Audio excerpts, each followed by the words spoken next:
Hello and welcome to the Blessings in the Streets podcast, special edition marathon of marriage series. I am your host, Joseph B. Roberts, and today with us is a phenomenal couple that I've had a pleasure of knowing now probably a little bit more than a decade. These are my brothers and sisters in Christ. We attend the same church.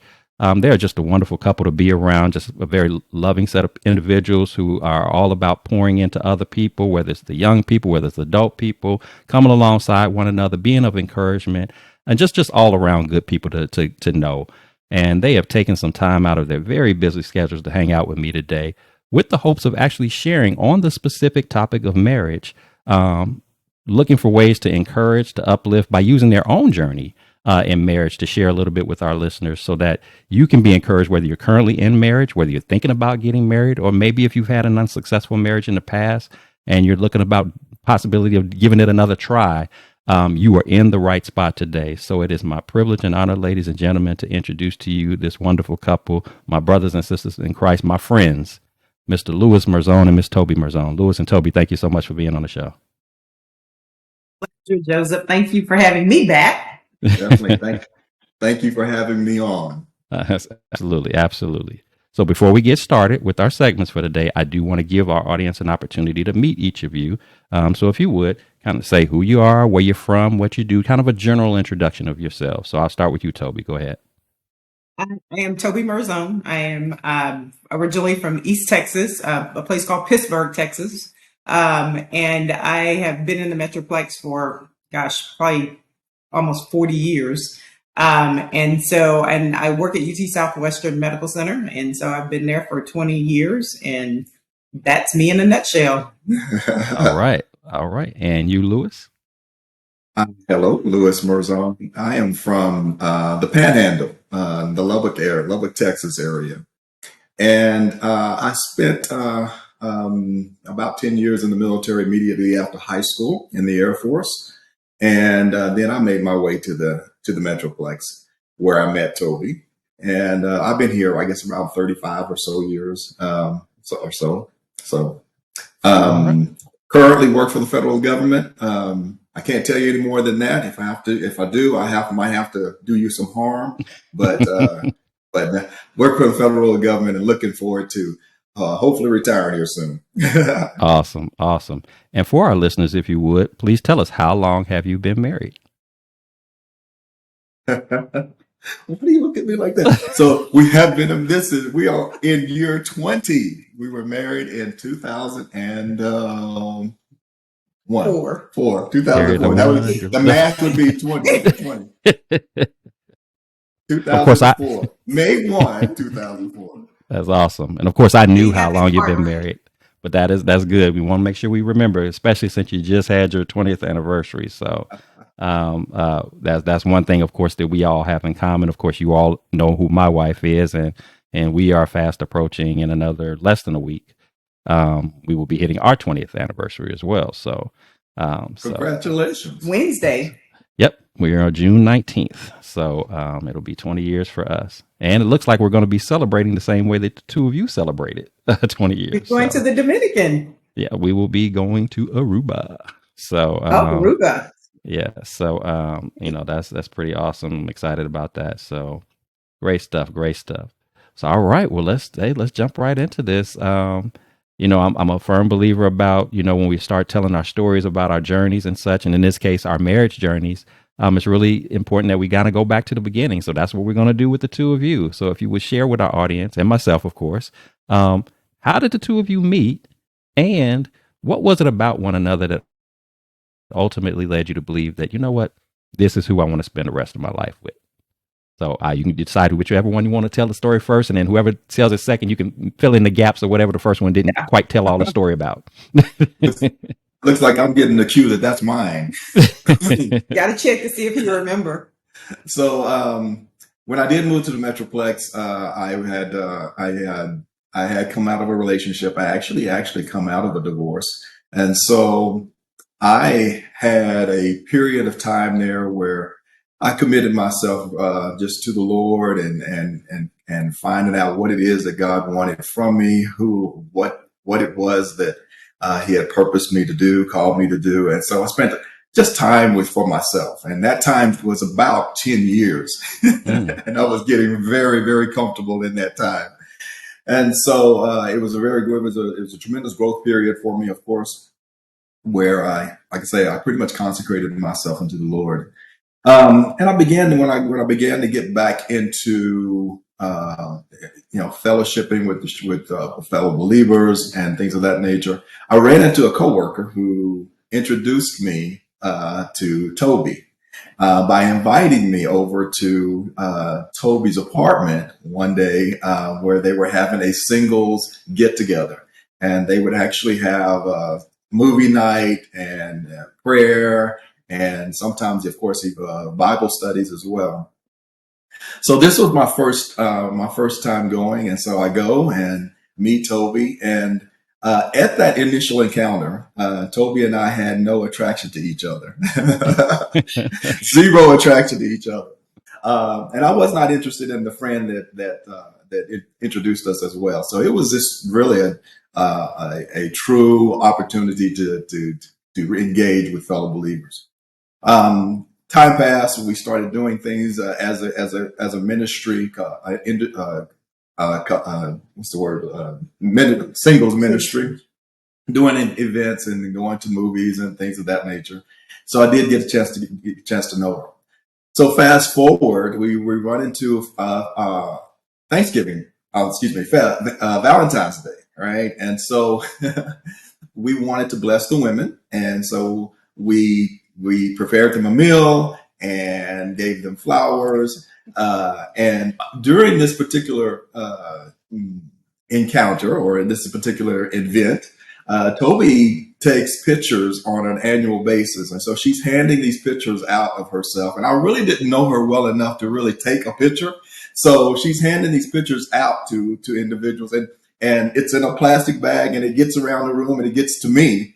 And so I'm kind of dumbfounded as to really what should I do with this picture. So I look at it and I say, am I supposed to take one of these pictures?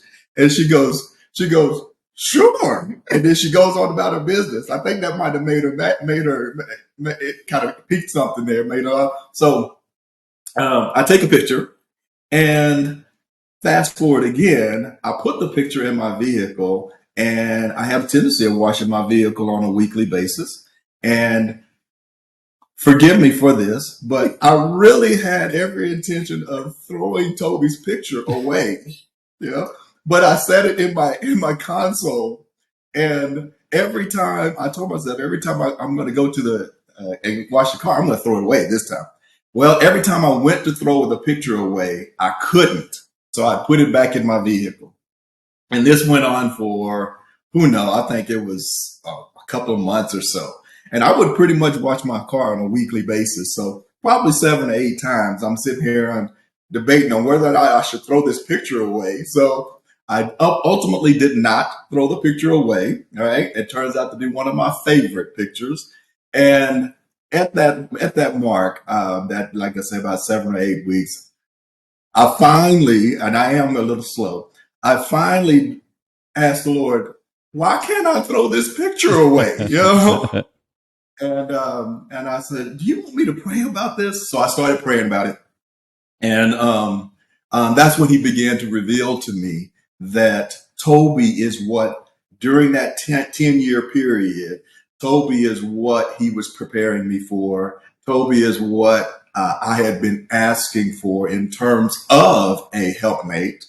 And he began to reveal to me those very specifics as far as what it was that I was praying for and what it was he had led me to pray for a helpmate. And that brings us full circle to this, why I couldn't throw her picture away. and then I started looking at Toby in a very different light. Wow. Okay.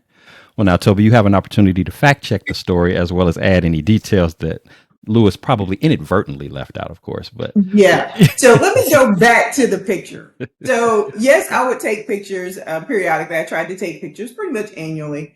And so the ladies in this group asked me to bring the pictures with me. I wasn't just deliberately passing out pictures. They had been actually wanting to see these pictures for months. And I would just conveniently forget. I'm not one that's just going to just pass out pictures of myself. And so I didn't even realize that the pictures were circulating. And so, as he stated, the men were preparing dinner for us. And so I'm one of those people, I have to have something to do.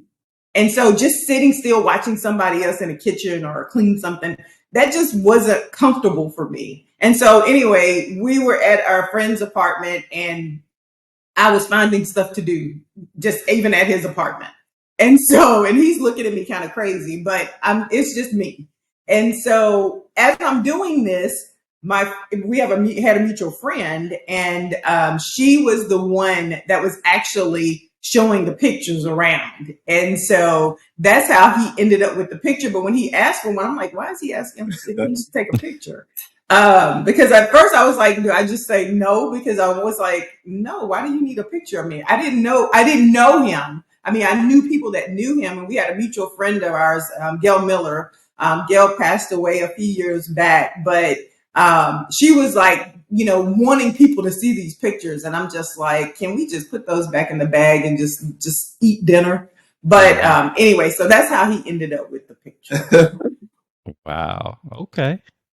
So we got the picture explanations wrapped up, and Lewis is starting to see you a little bit different other than the picture that he's tempted to throw in the trash. What ultimately led to the official connection here, and not only just to quote unquote date, but ultimately to say, where Lewis, you're looking at Toby saying, yeah, I think I need to wife her. And you saying, yeah, I think I want him to be my hubby. How did that come about? So I didn't, even initially when he started, Lewis would send thank you notes. He would send very sweet messages. And so he would email me some encouraging notes on a daily basis, almost, at least a couple of times a week. And I wasn't quite sure what to do with them. And on some of them, I was like, what is he saying? Frankly, I blew her away. Yeah, just okay. Overwhelmed. It was overwhelming, huh? Okay. So, and I had a friend of mine, a good friend of mine, my friend Joseph. I asked him one day, I was like, he's sending me these messages, which are very sweet. I just don't know what they mean. And so my friend Joe actually told me, he said he's trying to rap to you. And I said, oh, is that what he's doing? Because I had completely missed it. I'm pretty much one of those that I didn't pass Mind Read 101 class, so you kind of have to be pretty direct with me in communication. And so his messages were biblically based, and they were very uplifting and very encouraging. And so it was only years later did I find out what some of the things meant that he was actually writing. And we may touch on that a little bit later, but it was like a while, much later when I found out, like, wait a minute, I've seen some of this, but it was actually in a book that he was actually preparing. So, so that was how some of that actually came about. But yes, I was like kind of completely clueless. And then he asked me out, and we went to White Rock Lake. And we went to this place, Marble Slab used to be our place on Sundays, so Sunday afternoons. Around 4:00, we would go to Marble Slab. We would get ice cream, and we would typically go to White Rock Lake or some other lake, and we would just walk and talk. And then he asked me if I wanted to walk out on this pier, and I'm like, no. I mean, it was like, that's a whole lot of water. And so I did not want to walk out on the pier, and he was like, well, I got you. And I'm like, yeah, thinking I still don't know you like that to be walking out on the pier with you. And so I took a couple of steps out on the pier, and I was like, okay, this is about as far as I'm going to go. Cause he wanted to go sit out on the pier. No. So we took a couple of steps out on the pier, and that was about it for that day. But over time, we would typically do this on a weekly basis. I got a little bit more comfortable with them. And then I think I did actually end up going and sitting out on the pier with them. But it took several months. Wow. Okay. I love that. I love that story. And of course, I'm still tickled about that was pretty smooth, actually, Lewis. I'm getting my rap on, but I'm doing it in a spiritual, biblical way. Kind of subliminal but direct at the same time. That's a new one. That's pretty smooth. Okay, I got you. Hey, I Joseph, let me share a underestimated you, little. Lewis. I No, underestimated you. You was smoother than I this is thought where you you should was. not. Don't give me that much credit because when it comes to rapping, I don't have that. It was really a comical situation. All I was really doing was just kind of preaching to her, you know. And it just kind of came out well enough for her to kind of finally process it as, Mhm. "Hey, I'm interested in you," and But it was pretty comical because little country boy from West Texas, he didn't have any rap. He was just trying. Yeah, he got an E for well, effort. So. But look where he hey, ended up.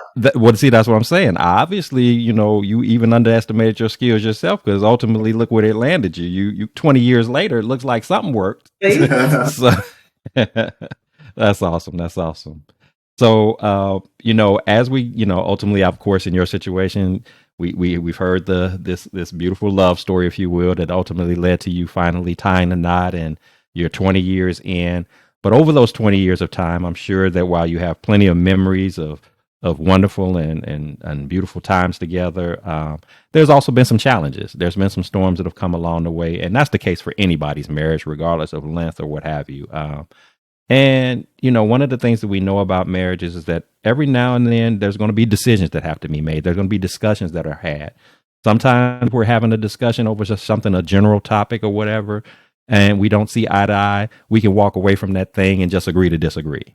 But sometimes there's actually a decision that has to be made, and we might not, know how to process that, or it might be a little bit heavier and burdensome than normal.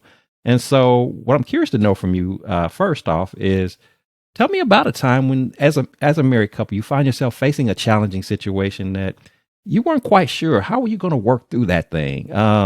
It was stressful. It was maybe raised some concerns, some worries. Obviously, you're still here today, 20 years strong, but maybe at that time when you were faced with this challenging situation, you didn't know how that thing was going to work out. If you would kind of walk us through what that situation was like for you, and what was ultimately a turning point where you were able to work your way through it. I think for me, it would have to be so I do not have any biological children. Mhm. And so Lewis has had two boys from previous marriage. So, they became my babies. And so and they were 14 and 8 when we got married. And Mm. so as we're trying to bring this family together, trying to figure out my role and where I fit in. And so Lewis was used to being a single dad at this point, and so allowing someone to kind of come in, to help with the boys was a bit of a challenge. Mhm. And so it was kind of one of those things where before we got married, we had the conversations with them. They were all on board, with us getting married. They were engaged in the process, and we embedded them. They were kind of became the center of it, if you will. And so we wanted them to be comfortable in having a say in our household and the things that we did as a family. But one of the challenges was Lewis letting go and letting someone else in, Mm. to do that. And so for me, it became kind of frustrating because anytime I'd say something, he'd have to say something. And it's just like, we don't need the extra commentary. It's just like they need to get used to hearing my voice. So for me, trying to figure out what that role looked like for them. And I wasn't there to replace their mom or anything. I was just there to kind of coach them along through the next phases of life. And that was the relationship that I wanted to establish with them. But being a newlywed and trying to figure that out, and then trying to figure out how to raise a teenager, and then another young man that's coming up, that was difficult, for me, in trying to have the conversations and, make sure that Lewis understood my intentions for them, and making sure that the boys understood, the intentions and my role. And so sometimes that could go south. Mhm. And so just trying to have conversations about it so that he could stand down or I could stand down, because sometimes it would get kind of heated, with the just trying to figure it all out. And it just was not. There were just times where it was just like, okay, why are we doing this? Why are we here? Why do we keep having this very same conversation? Because I swear it seemed like we had the same conversation for almost 10 years. And by this time, one of them is completely gone and grown, and the other one is still coming up the ranks. But we were still seem like having the same conversation. But it wasn't until we both surrendered to allow God to kind of step in to guide us. We're a little slow, as you know, Lewis stated, and as I've shared before. But it did take, and it may not have taken completely 10 years, but it felt like it. But to get us to a point to where we could be on one accord and learn how to parent two boys that were growing, and that we needed to be able to coach through the next phase of life. And as a coach is always with you, they're working you out, they're challenging you to grow. Well, we had to eventually do that with each other. So I'm having to coach him as a parent, he's having to coach me as a parent. So, but it's being open to hearing the feedback and being open to allow yourself, to allow him to minister to me and allow me to minister to him. And so, but at the end of the day, we had to consult the Lord on that and how that should work and what that should look like for our household. Gotcha. And I appreciate your transparency and sharing that. What you just spoke to is a very common challenge that blended couples have, in terms of the, blended families, I should say, where we got kids involved and somebody's the step parent, and how to merge everyone in to make them feel, a part of that nucleus, making them feel like whatever level of authority or standing that you have, that it's something that everybody's good with, and you feel like you can say or do certain things without feeling like it must pass another test first, or of approval or acceptance before it's deemed to be okay.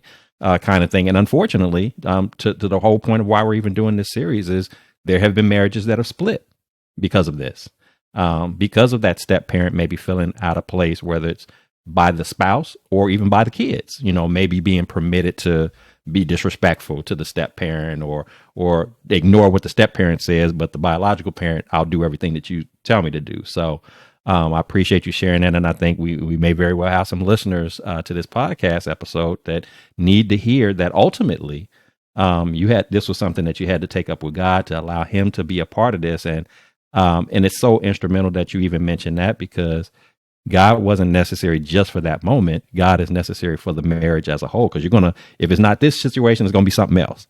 But if you're trying to figure that thing out as just fleshly husband and wife without no God in the middle of it, then it's like, playing crap, so to speak. You're taking a big gamble, a big chance, hoping for the best. But when that pressure gets up there, like in something like this, that could pull a couple apart. Yeah. God's not in the mix of that. Perhaps you don't survive that, and that would have been unfortunate. We wouldn't be celebrating 20 plus years. We'd be talking about another divorce on the books, so I'm glad that's who you leaned into. So with that said, Lewis, speaking to what Toby mentioned, what was your greatest concern about, or your resistance, if you will, about initially letting her kind of in as the stepmom in that situation? As, like she said, you being a single dad, these are your boys, and of course a man has a certain standing when it comes to his boys as well, So kind of tell me your side of it as to your concerns and initially. Yeah, probably twofold. One being just ignorance, not knowing how to navigate the situation, and that's being transparent, because I didn't know, and I was trying my best, and having pretty much succeeded pretty much at everything other than that marriage, obviously, in everything that I kind of done. So I really got comfortable with the way Lewis did things, and thinking that it was typically the right way of doing things. And so I certainly went into it from a very ignorant perspective, just just not knowing, And so, and then two, I did not want the boys to be coddled. I did not want to feminize them.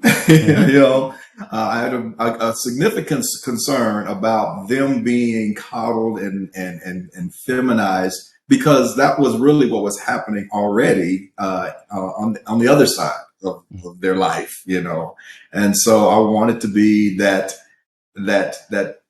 individual that is able to instill some discipline in them, toughen them up a bit. And whenever I saw Toby doing it, it wasn't clicking that one, that's her nature. That's what she's going to do. And two, that I needed to give her an opportunity to do it, in spite of the fact that they were getting that share enough of that at home. I still have to give them that. So I think that those are the two issues that were really working with me that I had to work through. And again, I appreciate your transparency and sharing that, because I think that's I think that's a general concern, even if it wasn't a blended family situation, that when a father has sons, you are, like you said, it's kind of a natural thing that you're wanting your young men to be manly, if you will. You want them to, to not, every time something goes wrong, that they're soft, that they're, that they cry at the drop of a hat, that, that they, like you said, coddled and feeling baby. But at the same time, and I've had these conversations on my show before as well, sometimes as men, in the spirit of wanting to, develop strong men, sometimes we might go too far with it, to the point where they don't learn that it's okay to have emotions. It's okay to feel vulnerable. It's okay to feel, sensitive to certain things sometimes. You think about, this is a challenge that men have had for decades and decades, where, if you think about when you grew up, when I grew up, it was considered to be taboo for, as a young man, for you to cry, because that meant you were soft. That meant you were weak. That meant you were a punk. But how many men right now today are dealing with battles and struggles of depression and things like that, because they've been forced or made to believe that they had to hold stuff inside, and not let it out, because that's all they heard, that if you let that out, if you revealed that about yourselves, again, that was a negative thing in being a man. So it's really, ultimately, it's about the balance, kind of having that strong, tough side, which you need that, but also having that soft side as well. I don't think, and you can correct me if I'm wrong, I'm sure that there probably were times when discipline needed to be implemented, and Toby just had her way of doing it, just like you have your way of doing it. Neither one of them was wrong. It was just a different, approach to it. And even to that, if there's some concerns about how discipline is implemented, or any type of parenting processes, that's something that, and I want our listeners to understand this as well, that's something that, as husband and wife, as parents, you have that conversation amongst yourselves to come up with that strategy, so that, because we all know kids will play off of you. If they know that I can get away with this with one, I'll try that with this one, and the other one, I'll try that with this one, that kind of thing. But if they know that you're a unified front, you'll be able to overcome those challenges. So again, I appreciate you sharing that story, because this is a very common thing that happens in a lot of marriages. And unfortunately, for a lot of them, they end up, like I said, breaking up, or it just ends up being a toxic marriage all over the kids, and how the parenting process of it goes. So appreciate you sharing that. So with that said, kind of to build on that, again, as I was speaking about earlier, sometimes we have decisions that need to be made, resolutions that need to be had. But as husbands and wife, as we all know, you always are not going to see eye to eye, just like you didn't always see eye to eye when it came to the parenting. So with that said, when you traditionally, I know we just spoke about parenting, but just any conversation in general where a resolution needs to be reached, maybe it's a big financial decision, or it could be, where we're going to live, or, a job opportunity, whatever. And the two of you are on completely opposite ends, and you're holding firm, like, this is how I feel about it, and that's what it is. But you both know that you have to, at some point, meet somewhere to reach a resolution, because something has to be done in this moment. What has typically been your process when you find yourself at an impasse, how to overcome the impasse to reach that resolution? I think I'll take this one. I'll at least start this one. Let me start this one, because I believe that Toby has a lot to add to this, a lot to what I was going to say. But once again, obviously being honest with you, I really don't know. I really don't know if we have a strategy, to be perfectly honest with you. And by that I mean that that we're into this 20 years, right? Mm-hmm. And we can't necessarily say that, okay, when we did this is what we did, 1, 2, 3. But I can say this, that we're both big on order. We're both big on order. And so when a scenario arises where we are not, like you say, are not agreeing, are not seeing things face to face, we both know inherently that we want to be in order. And by order, I mean in alignment with the way that God would have us to handle the situation or live our lives. All right. And so we'll go back and forth for a while, and then of course we'll start praying about it, and ultimately we do hold to that truth that, hey, we want to be in order. And so Toby will yield to me because she allows me to be the leader of the household. I do have a tendency to be significantly passive. So when it comes to this whole idea of impasses, it rarely even happens because I'm usually just yielding to Toby and allowing her to kind of win most situations. But there have been that I've had to say, you know what, I think we need to do it this way. And again, through turning this over and yielding to the Lord, Toby's able to maintain her belief in order and allowing me to take the lead and go with that. So, like I say, I think that Toby may have something to add, but I'm gonna leave that right there. Okay. Toby. Not much. I do respect the order, as he stated. And so at the end of the day, God is first. And then I try to follow his lead. Now, if I see that he's going off on a path that is could be like a selfish path, and you're not considering all aspects of what we're talking about or dealing with, I will bring that to his attention. And sometimes he hears me very well. And there are times when he might tune me out.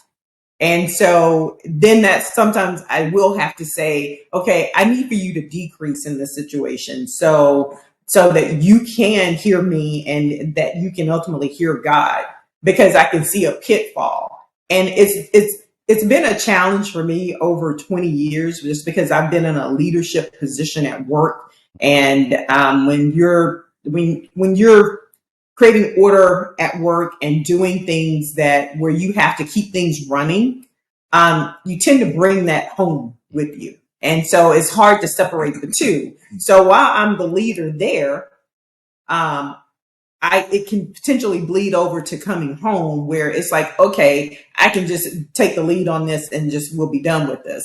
And in some cases, Lewis is, like he said, he can be pretty passive about some things. And then sometimes he's like, no, that's just not what we're going to do. And I have to take a step. Now, that's often difficult for me. For the very reason that it's just when you, like I said, you're used to leading, and then all of a sudden, someone kind of tries to put a halt to something that you're doing, especially when you can see the pitfalls. So I have to let him know, I'm not doing this to you. I'm doing this for the betterment of what I can see coming down the road. And so that's where we typically will land in a good spot. But sometimes we do have those moments where, sometimes are a little bit more challenging than others. Wow. Okay. Again, both of you gave some very honest and some real life type of situations in here. I totally related to what you said, Toby, about the leadership position, because, I'm in leadership in my workspace. And so sometimes if you're not careful, as you stated, that can bleed over into the household. And my wife has said to me on a number of occasions, I'm not your employee, and so you have to be mindful that, okay, I can't talk to you and not to say that I talk to my employees in a rude or disrespectful way, but you're my spouse, you're not my employee. And so, like I said, that's one different dynamic that I have to make sure that I'm separating the two. And then secondly, I love the fact that and you both spoke to this, again, about the order, not just so much order in terms of I like things organized and set up in such a way, but also you're speaking order also spiritually in terms of order of God. What would God have for us to do? Even if we're at an impasse on this, By focusing back in on the order of God, it allows one or both of you to recognize, okay, you know what? I was really holding firm on this against her, or I was really holding firm on against him. But when I go back to the order of God, yeah, if I'm being honest, I'm being a little selfish in this. Or if I'm being honest, I'm not taking into consideration how it impacts other people. So to the comment that Lewis made about being passive, because a lot of times passive is considered to be a negative term. If passive is connected to order, then it's not negative. You're just saying, I'm deferring to my wife because even though I felt really strong about this, when I lined it up with the order of God and how he would have for me to be, I'm good at deferring to her and trusting that if we go that route, that we're going to still be okay, that it wasn't necessarily that I was even wrong or that she was wrong. It was just we had a different approach. Sometimes you can have multiple approaches to the same challenge. It's just we're trying to see, I just want my way to be the way versus your way be the way. And what we oftentimes find out when we are willing to defer, there's been times, to be honest, I've deferred to ICN. But at first I was like, I wasn't feeling that. But then we went her way and I was like, oh, you know what? That was actually, and it's also on the flip side, there's been times when she's deferred to me. And in the end, when it came out, she may not have been able to see it up front. But in the end, it's like, this is what I was trying to say. It was going to work out like this. So it's a give and take. It's a defer. It's a trust. Because even as you all were telling the story, I immediately went back to in the beginning of our conversation where you talked about Lewis taking you on the pier and how, and also you're referencing it's been 20 years. So it's a time process. Over time, he was able to get you a little bit further. You were able to trust him a little bit more, his judgment. You had legitimate concerns. That's a big body of water. What if we fall in? What if this happens? What if that happens? But the trust and understanding where he's getting his direction and guidance from, even when you had your stance on a matter, you don't feel at ease about at times deferring to him as the head and trusting that, maybe let's roll with what he did. I wanted to do it my way, but I'm good with him because of who he reports to, who he's in alignment with. And so for my listeners, again, that's why we keep going back to about the importance of God being a part of that dynamic, because without that, then you're both making worldly, fleshly decisions that may or may not pan out. And unfortunately, in most cases, they don't pan out because if we're doing these things without God in play, most of the times we're doing it based upon selfish motives and selfish intentions. And when we start acting in that way, that usually takes us down the wrong path, a path of destruction or a path of making something more complicated or chaotic than what it had to be had we included God and he would have got us in order and got us in alignment. This is how you go about doing it. I know what you're trying to do, but there's a way to get there, so appreciate you all sharing that. So you do have a pattern. You do have a system that you use. It's just like you said, but it's just not a cookie cutter type of thing in terms of just do step A, step B, and step C, and you'll always never have, these problems. No, that's not how that works. That's not how marriage works. That's why our title is It's a Marathon of Marriage. So there's no quick fixes. There's no quick answers to everything. So awesome. So, I explained to you all before we started the show, the reason why we're even doing this Marathon of Marriage series. We have marriages that are falling apart left and right. And there was a time when it used to be like major stuff that would cause marriages to break up. But now it's almost like you sneeze or cough the wrong way. You look somebody the wrong way or whatever. And I'm done with this. I don't have to take this. I'm out of here. It's just, we're just treating marriage just like a revolving door that we just go in and out of just as soon as we get tired of something or something gets a little bit challenging or hard. So with that said, we got some folks who are going to be tuning in to this entire series and even specifically to this episode that as they're listening to our conversation, they're a couple right now that are looking at giving up. They're ready to just say, you know what, I'm done with all of this. I don't feel like going through the challenges and the motions of it all. With that said, if you had an opportunity to speak to a couple or couples that may, again, be listening to this podcast episode, but they're ready to give it up, ready to give up their marriages, what would be your words of encouragement to them as to why they should reconsider that decision and instead look to fight that thing through? One thing that comes to mind, Joseph, is that when you stood and took those vows before God, and yes, you were in the pretty white dress or whatever color dress you had on, and you were standing there in front of people, you probably couldn't even imagine what your life would be, 5, 10, 7, 10, 20 years later.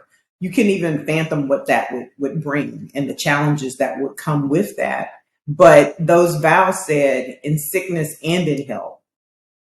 And so for better, for worse, and there will be some worse days, and you will come to a conclusion like, I don't know if I like this person. And you don't have to like them, but you have to love them. And so keeping that in mind, but also knowing that God is not going to allow you to fail if you are walking with him and if you are trusting him. And when I say that, I don't mean that he's not going to allow you to experience some challenges and things are not going to go the way that you think that they should go. But God can see further up the road than you can. And so that's what I call a Grandma Daisy principle. And none of us know Grandma Daisy, but some people will know Grandma Daisy, and that's a Grandma Daisy principle. God can see further up the road than you can. Mm-hmm. And because he can see further up the road, if you are trusting him, if you are holding on to his unchanging hand, because he's still the same. He was the same the day that you got married. He's the same person when you're standing before a judge trying to dissolve something that you stated that he put together. And so trusting God and taking everything to scripture. I think if people would spend more time in scripture and would spend more time on their knees instead of communicating verbally. And I can say that from experience, but why are you laughing? So I can say that from experience because sometimes I would want to communicate because I felt like he needed to hear me. He didn't need to hear me. He needed to hear God. So my prayer was turned from him hearing me to God open his eyes, his ears, and his heart so that he can see and hear and feel you, not me. Because at that point, I know he's going to do what it takes to take care of me at that point. And so that's definitely one thing I would encourage people to do. And then, of course, I know you asked for one thing. So no, I'd like to share. That's fine. The other thing is one of the scriptures for us, and you may have been going to touch on this, was I think it was 1 Chronicles 7:14. If my people who are called by my name will humble themselves. Keyword, humble yourself and focus on you and not the other person. Because you are a full-time job. It takes a lot to get you where you need to be. So focus on you and not worry about the other person. Allow God to take care of the other person. So those are just two things I wanted to share. Lewis, do you have anything you'd like to add? She did an excellent job of articulating really what really I think is the crux or the center point of that. I will say I will act like Captain Obvious, steal the commercial and say the obvious, and that is don't do it. And when I take it that we are talking to our target audience is believers, right, Joseph? So we may have believers, we may have some people who maybe not quite where we are. Yep. Yeah, that's true. Okay, so but if our target, the majority of the individuals that are listening to us are believers, then I go to one particular scripture that's pretty profound and pretty impacting, and it's in Malachi. Forgive me, I can't remember exactly what chapter and verse it is, but it's in Malachi. I think it's in chapter 2. But he says that God hates divorce, and that if we go down that path of divorce, it's going to cover our garments with violence, and basically what that is saying is that if we go against the will of God and break up, as Toby just mentioned, break up something, disrupt something that God has ordained, that God has orchestrated, what that's going to do, it's going to cover our lives will be characterized by violence. It'll be characterized by negative stuff, things that we don't want. Right. And I can attest to that, having experienced divorce, I can attest to the negative stuff that that literally characterizes your life in, and you have to find your way to fight through that and stuff. And then, of course, the only way to get through that, I think, the only way to get through that is to surrender it to the Lord. But I'm going to say that the obvious, and that is, uh, don't do what you naturally feel like doing, which is throwing in the towel, which is raising the white flag, which is giving in. Don't do what you naturally would do. Take that high road and put in the work and understand that what God's position is on this. And if God is so committed to despising divorce, as Toby also mentioned, if God is so committed to despising divorce, then that must mean that He's fully committed to making you successful if you stick with it. I totally agree with that. And it's interesting you brought up that particular scripture because, of course, we have believers and even non-believers who oftentimes will be quick to point to the scripture about, basically saying that divorce is okay if, he or she cheated on me. And, and I've oftentimes said, well, yeah, there may be Bible reference about infidelity, but at the same time, going back to what you just said, God still hates divorce. So if God is a part of your marriage, even if in situations where infidelity is involved, we still serve a God that if you lean into Him, there's still an opportunity to even work through something as painful as that is concerned. And then to your point also, Lewis, where you talked about the challenges of divorce and why you have to steer away from what you naturally or in your flesh mode would likely do in a situation like that when you get frustrated with your spouse or whatever, as you want to just walk away from it all. Because I've oftentimes told people, because I've experienced divorce as well. So, I tell people all the time, it's not like, when you're boyfriend and girlfriend, where I say, I quit you. When you're married, you don't get to just say, we don't go together no more. I quit you. When you talk about that divorce and well, I should go back when we talk about when we get married, and they talk about the two becoming one. For those who have ever experienced a divorce, and Lewis can attest to this, it literally feels like, even though we know literally it's not this way, it feels like emotionally a divorce, like it feels like you're ripping apart, like from that person. Like we know fleshly wise, that's not what's happening, but to like when you talked about the violence and the turmoil, if you will, of divorce, that tearing apart of a husband and wife by way of a divorce, it is emotionally and mentally damaging. I don't care what anybody says. If they've been through a divorce and they don't tell you that is the truth of it, they are not being truthful with you about what that feels like. And so I'm glad you made mention of that, because again, you're somebody who's been through a divorce, and you had to make a decision after a series of years that I even want to give this thing a try again, because you could have very easily been that person again. And we may have some people like that right now that tuning in and saying, I done been there and done that. And I've met some nice people, I've met some nice men, I've met some nice women. But they're hesitant. They're hesitant to pull that trigger to give it another try because they're worried about a repeat effort. But ultimately, as you stated, Lewis, you have to surrender to God on that. You have to give yourself into God and allow Him to work on you, to restructure you, to reshape you. You went through your period where I needed to consecrate myself in God before you could be ready for Toby. You had to go through that season of being built up, because if you would have went to her 5 years sooner or 7 years sooner, then she gets the wounded Lewis. Yes. She may get the wound, the Lewis who hasn't healed yet. Yes. And you might say and or do things to her that doesn't make a marriage possible, or if it does happen, it doesn't make the marriage last because you're still healing. So these are all key things that we want to keep in mind, whether again it's your first time around or even if you're thinking about a second try at it. God still has to be in the mix of all of this. He has to. There's forgiveness that has to be in the mix of all of it. As you stated, Toby, this is a journey. This is a marathon. You can't, what you thought it was going to be the day you stood up there with your pretty dress on and all the people around and the cake and the food and everybody cheering. Yeah, it looks beautiful and special and lovely in that moment and everything seems perfect.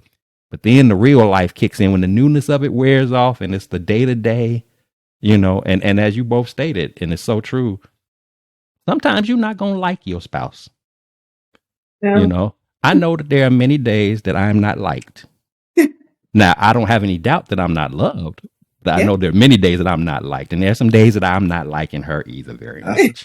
And that's just part of what It is. marriage is. Yeah, we're human. We're human. You're still a human being. You know, they still gonna get on your nerves sometimes. You're gonna still have those moments where you're sitting around like, what did I sign up for when I did this? Joseph, I will walk around holding my head sometimes because I'm telling It you, happens, but that's it the does. human side of it, and that's okay. That's okay. But what is not okay, and I've heard other couples speak to this, and I think it's so important when it comes to that marriage. There's certain boundaries that have to be in play, and there's certain things that you can't speak to, and one of those things have to be, you know, no matter how big of a disagreement or arguments or whatever get, you have to have that mindset. Divorce is not an option. That has to be a part of your mantra in the marriage. We can come up with a whole lot of resolutions of things to do, but divorce is not one of them. You know, and I think the more you begin to eliminate the negative things off the table as to what's not permitted, you know, whether it's, you know, having that extramarital affair is not an option, you know, because I'm mad at you, deciding that I'm not going to communicate with you, or maybe that I'm going to be abusive in some way to you is not an option. And that was one of the things I wanted to ask you real quick, Toby. You know, as we talk about the concept of not giving up on our marriages, and I guess either one of you can answer this, but I'm directed to you, Toby. Is there a moment of a deal breaker where you say, if this is going on, that's something that I would be concerned that you either need to get up out of that situation, or you need to bring in somebody, whether, you know, I need a, you know, counselor or I need some outside intervention if it's gotten to this point. And that, is there something that you think that comes to mind for you, for somebody that you might want to share that's thinking about, I need to maybe get out of this? Yeah. So for me, if there's repeated infidelity, Mhm. Or abuse, that is taking place, then for me, I do have to look at that side. One, it's a safety issue for both of us, because if there's some abuse going on, it's probably going to be going back both ways. And so, and I say that because it's like you're abusing me, then at some point I'm going to want to fight back. And that may not end well for one of us. And so I have to say, so that we're not in that type of situation. But if you can put your hands on one of God's creatures in a way that is not loving, and this is the person that you're stating that you love and that you care about and that you're going to take care of till death do you part, and that changes, then yes, I will have to take a look at that, and I will have to bring in other people or ask other people to partner with us. So if you get that phone call, Joseph, and it says, hey, you know, Lewis messed up over here and he put his hands on me in a way that wasn't hugging on me or loving on me, then yes, you will need to probably call in some, when I say reinforcements, those people that are going to pray and help you through this. It's not someone that's going to just egg you on and say, yeah, you just need to walk away from this. Someone is going to help you get to the root cause of what's actually causing this. And the same thing goes for repeated infidelity. And I know that, and I've not experienced this where there was anything where there was a blatant affair or someone was caught in an affair or anything. So I can't speak to that, but I can't even imagine the damage that would do to a spouse. And being able to say, okay, I'm willing to work through this, to make this right. And then it happens again. Because at some point you're going to start to question who you are as a person and what is making this person step out of me. What am I doing wrong? And so it becomes kind of a blame game, I think, that where you would typically blame yourself. And so you would have to call reinforcements in on that. And then decide. You have to sit down and decide. Both of you would have to sit down to decide, do I want this marriage to work? And, you know, someone has actually asked me that. There was like, do you want this marriage to work? Because if your answer is no, then you might as well just walk away, because there's nothing you're going to be able to do to get on one accord yourself. Now, not saying that God would not step in and lay his hands, and then where you thought you were going to be divorced next week, you end up celebrating 40 years of marriage, And you'd be like, well, what happened here? Because here on this day, we were at the courthouse. And then next thing I know, we were in the Dominican or Aruba or somewhere celebrating 40 years. So it doesn't make sense in our mind. But for me, those are the two things that I would definitely have to take a look at and probably call in reinforcements and spend a whole lot of time, because I don't want to experience divorce. But if both parties are not completely engaged in the relationship, then I think you will have to take a closer look at that. But for me, it would be those two things. That makes total sense to me. A few things that you picked out with. One thing I wanted to ask you real quick, I didn't ask you earlier. So for you, I know Lewis has been previously married. Was this your first marriage? This is my first marriage. Okay. Did you have any reservations knowing that he had been previously married before and it didn't work? I did. And me being me, one of the things that I wanted to do and felt like I needed to do was get a glimpse into his previous relationship. What caused that divorce? I needed to understand so that we could make sure that, number one, that he could be remarried. And then number two, and when I say could be remarried, anybody can be remarried, but in the eyes of God. Mm-hmm. And then two, what you were like then and what you are now. I wanted to take a look to see who you are, or who you were and who you are now. And so I wasn't able to sit down with his ex-wife. Well, we did when it came to the kids, because I did spend a lot of time with the boys even before we were married. But I wanted her to know who was around her kids. And so, but it also gave me a glimpse into probably their marriage before, their lifestyle before. And so I was able to actually see that. And God showed me some things, which was really good for me, because it gave me a sense of peace at that point that, okay, yes, this is the person that God has presented to me. And yes, I know we're saying, well, I don't want to question God, but yes, I question God, because it's like, okay, is this really who you want me to have? He's been married before. What makes me think this is going to be any different? Well, I'm a different person. And so he's a different person. And after going through 10 years of just your time alone with God, the restoration period, I think that we learn a lot.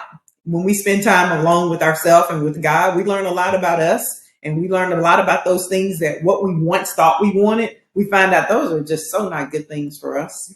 And that if I'm going along this path with God, then these are the things that I need. And so when God starts to reveal those things that you need, you start to take heed to those things. You start to listen a little bit differently than you did before.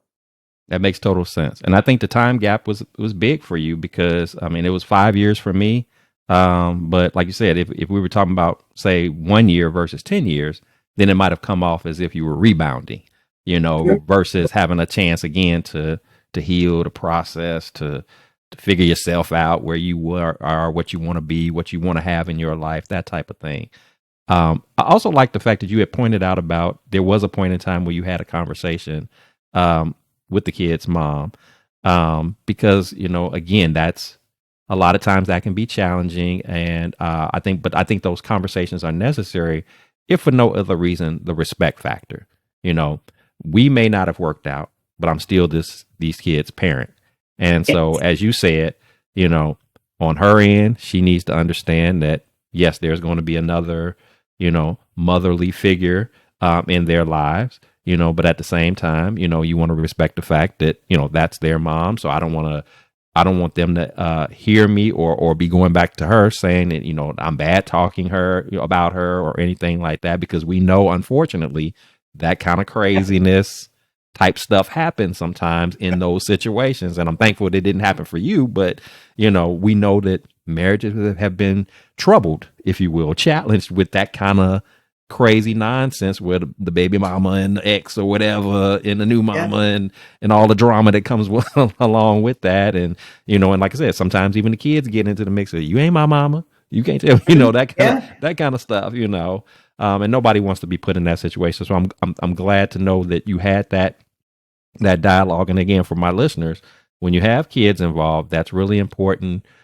for the parents, the new and the between the biological and the step parent to have that conversation if that's feasible to have. And just in general, one of the other episodes that I've done in this series, we just talked about just in general about exposing your children to that potential new mate. How soon is too soon?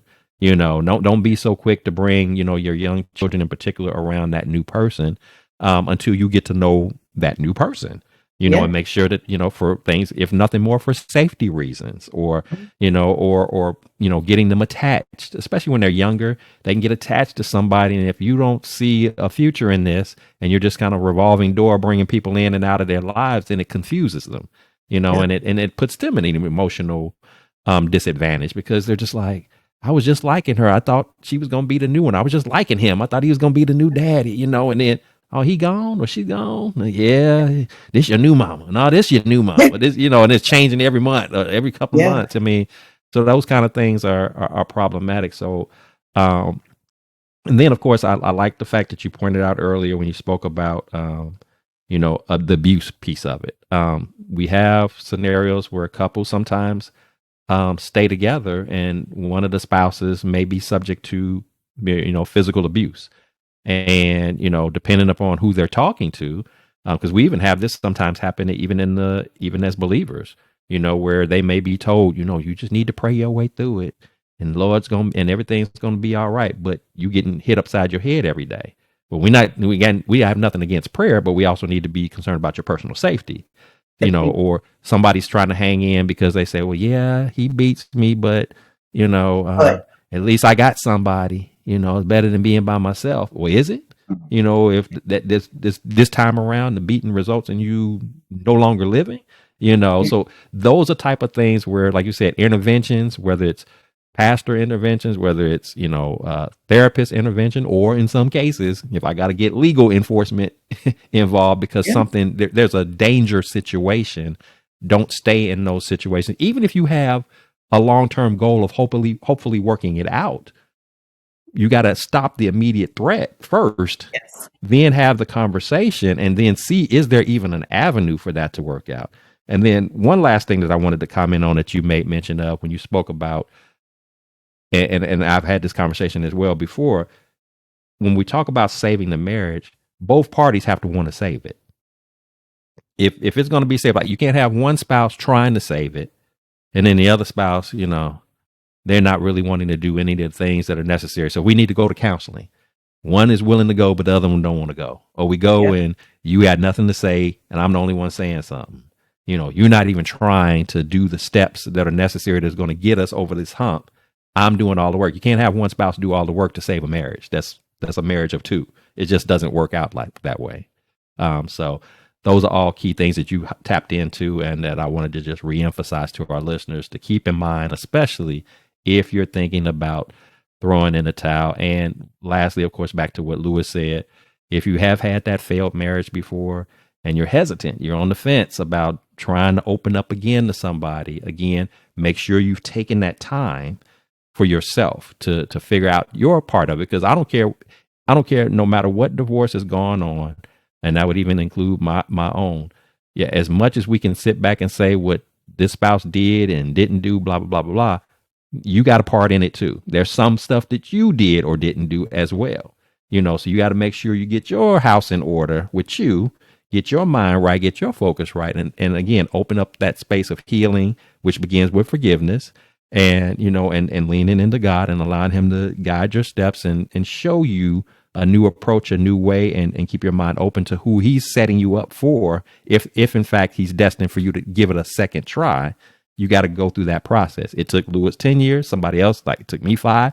Somebody else, it may be shorter. Somebody else, it may be way longer.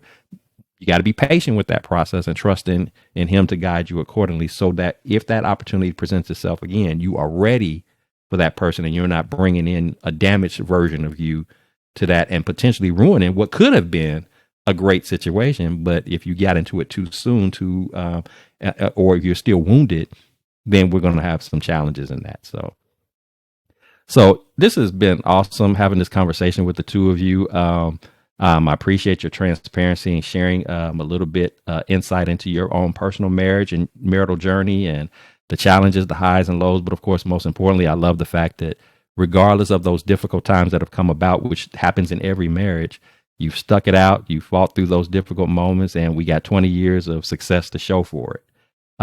So before we go, though, I do want to give you all an opportunity to just give some last closing comments as to what you see as to being some keys to success to those who are listening. As to if I want to have a long lasting marriage, what are some keys that you want, that you believe we should be keeping in mind?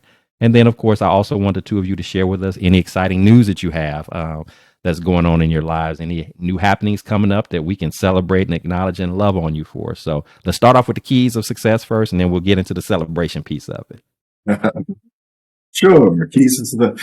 First of all, I'm a pretty simple dude, and so anytime I do anything, pretty much everything I do, I start with definition. I have to define what it is I'm doing or define what it is that I'm working with, and so the keys to success when it comes to marriage is understanding the origin of marriage. You got to start there, understanding the origin of marriage. First of all, we must understand that marriage is not our idea.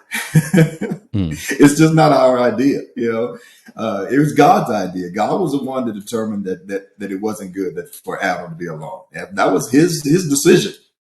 And so when we understand that, we begin to develop a foundation of understanding, a foundation of belief that guides us in developing how we are to handle this that God has given us. So if God has given it to us and it's not ours, then I don't need to be presumptuous to believe that I know how to handle it. I don't need to make the foolish mistake of thinking that I know exactly how this thing should go. So one, understanding whose it is, whose idea it is, and then what's its purpose. All right. Marriage is a ministry, just as our individual lives are ministries. Marriage is a ministry as well. And the reason why I know that is because I read books like Ephesians that gives us impossible commands, impossible imperatives. And they tell wives to submit wholly to your husband as unto the Lord. All right.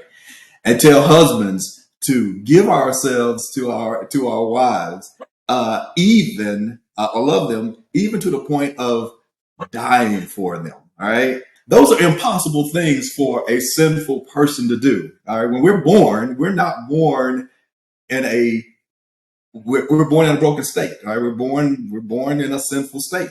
And so the woman doesn't come out going, oh, I need to find me somebody to give myself to. I need to find me somebody to just totally trust them and not feel insecure, not feel unsafe. I need to find that's not a natural thing for a woman to do. It's an impossible thing. And it certainly is not a natural thing for a man to say, I need to find me a woman so I can die for her, And I bring that up because that crystallizes, that brings into focus what marriage is all about.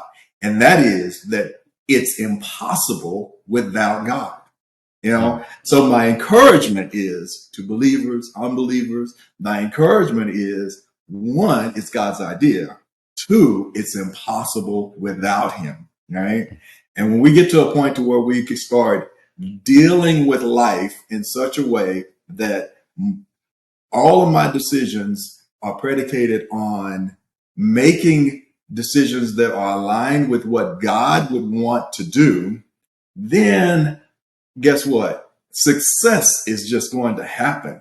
It's his thing. Success is just going to happen. Now that I'm more of the theoretical, principally oriented type of person. Toby is more of the practical, so I'm going to shut up and I'll let Toby. She's going to share some probably practical wisdom with you. So yes, Toby. one thing that comes to mind is that you have to have a personal relationship with God. And if you have a personal relationship with God, I'm not saying that it would be easy, but it will allow you to see you. It will allow you to see your spouse as God sees them. So even in the midst of their craziness some days and your craziness some days, you can see things through God's eyes.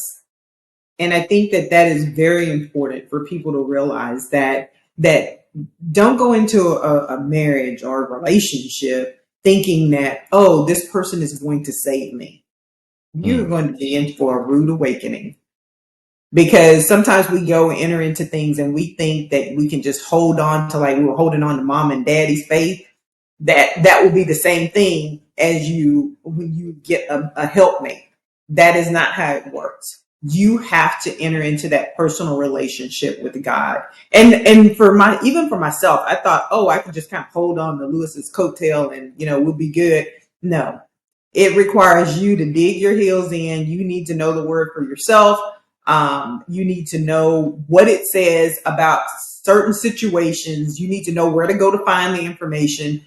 That helps you build that foundation. That helps you to build your foundation so that you can stand when that strong wind comes. Because it doesn't say in the Bible that if a storm comes, it says when. And so because it says when, we know that it's going to come. But what is your foundation? Do you have a foundation? And if you are not sure that you have a foundation, then get plugged into a Bible teaching church. Get plugged into to someone that you know that has a personal relationship with the Lord.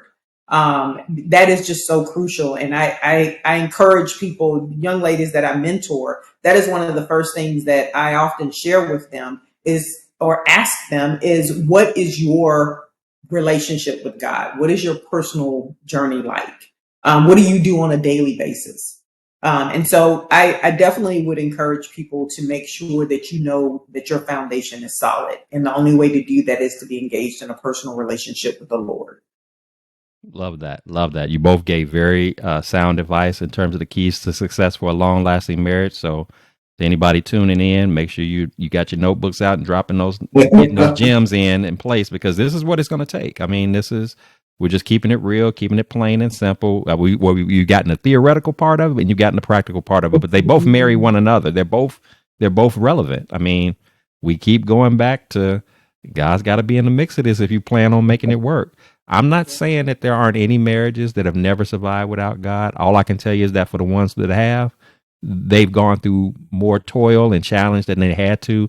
And probably in those marital situations, they could have been greater than what they ended up being had God been a part of that, because he can provide an input, an offering, a blessing to it that we're incapable in our own strength and our own abilities to be able to add to that. So it all as Lewis said, it's about the definition. It's about the origin. That's really important. The foundation of it begins with God. It's not ours. He made it.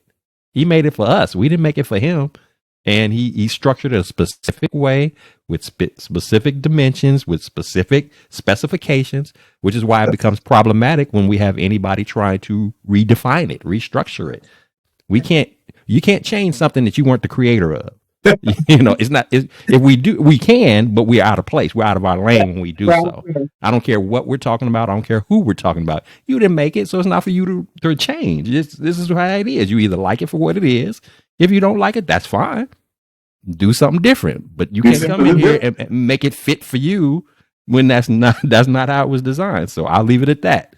So that's good, Joseph, because he's like, when you take something that God created and we pretend to be God, of course, ourselves. We take something that God created, we alter it, and then we manage to expect God to still bless it. That's not. Yeah. He's not obligated to bless that. He's not obligated at all. Yeah. And last time I checked, I don't know of anything that he's created, which is everything, that that we have officially been able to confirm that there was a malfunction to, or that there was a flaw Yeah. with, or Oh, now we can come up excellent. with a lot of things that we've created as men and Yeah. women in our flesh, that we beautiful and wonderful things that we use every day, but we can find flaws and and challenges and weaknesses and vulnerabilities in it because it was created by us. That's not the case when we're talking about things that were created by God, and so we have to be mindful of that, Yes, especially as we yes. talk about the marriage and what it's supposed to be about and what it takes to survive in it, and that's why we, as you stated, Lewis, and I thought that was very well stated. I mean, we just got to be, both of you for that matter, we just got to be so heavily dependent on God, especially the longer we go, the more heavily dependent that we got to be on him Yeah. to keep it going, to keep it up and running. And so it's refreshing to not only hear your perspectives, but to just know that this is a beautiful example of a long lasting marriage that, it ain't always been smooth and perfect, but we're still hanging in, we're still fighting through it. And God is still blessing it. So with that said, again, do you have any exciting news to share? Anything coming up or is going on right now or coming down the pike that we can, again, lift up and celebrate and acknowledge for you? I know we got the 20 years that you just got in, just recently 20. So we definitely want to celebrate 20 years now and prayerfully a whole nother 20 plus 20 plus 20 to go behind that. So, but Yeah. what else? Anything else that you'd like to share that's going on before we let you go? Thank you. I don't think so, Joseph. I think that the next season of our lives is Retirement. transitioning into some retirement. Yeah. And if that's the case, then hopefully being able to even transition into some full-time ministry. So Okay. excited about that. Excited. That's awesome. That's awesome. And again, that's definitely something to celebrate. Retirement years, especially, you've logged in your number of years over time. You at some point you do want to break free from that. And even when I've had these conversations about retirement, what we have to remember is retirement doesn't mean we stop doing You anything. It means stop. we transition into doing something different. Yes.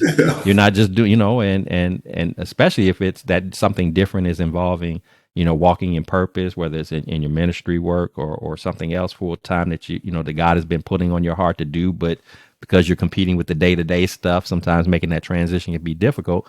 But again, we go back to God being the director and the guide of all of that, and He'll make it happen if that's the lane that you're supposed to be in. So we definitely celebrate all of that, and we celebrate you, and thank you so much again for the two of you being on the show. And for my listeners, if you've enjoyed our content for the day, talking about this marathon of marriage and being vulnerable in sharing of our stories, please subscribe, please share, please like, please comment, because this is what the Blessings in the Streets podcast is all about. And particularly in this special series here, we want to save our marriages. We want to thrive in our marriages. We want to grow and blossom our marriages. We want to see more of them not only come into existence, but be long lasting and be a testimony to others who are on the outside looking in and saying, I want to be a part of something like that, that thing that God created. Such beauty to it, such perfection to it, such wonder to it. It's an awesome experience, even in the midst of the challenges that come along with it. If you are with the right person and you got God in the mix of it, you will definitely have more things positive and beautiful to share than you will all the other stuff that comes along with it. And as time goes on, and I'm sure Lewis and Toby can attest to that.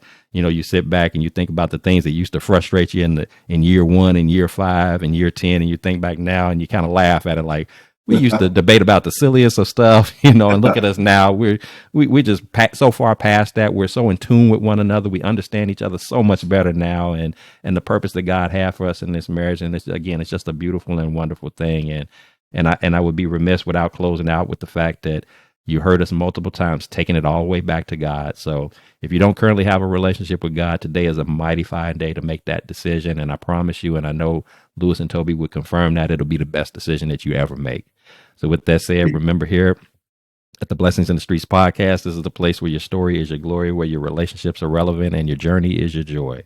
I am your host, Joseph B. Roberts. Thank you so much for tuning in. And until next time, you keep fighting that good fight, whether it's individually in your lives or whether it's in your marriage. Keep fighting that good fight. Keep leaning into God.